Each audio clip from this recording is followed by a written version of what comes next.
सभी को नमस्कार। मेरा नाम शकीर है। मेरा नाम तौसीफ। मैं चौथी कक्षा में पढ़ता हूँ।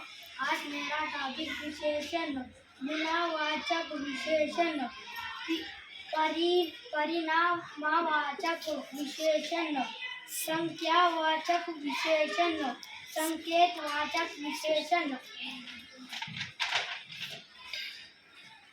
लाल गाजर विशेषण लाल, मोटी किताब विशेषण मोटी, छोटी मछली विशेषण छोटी, ऊंचा पहाड़ विशेषण ऊंचा, गोल गेंद विशेषण गोल।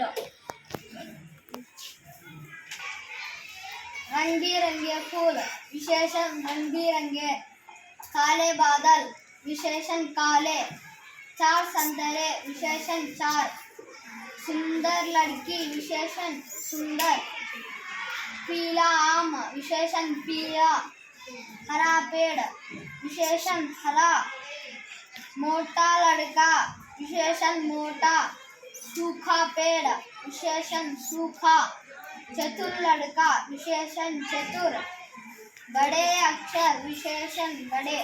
धन्यवाद।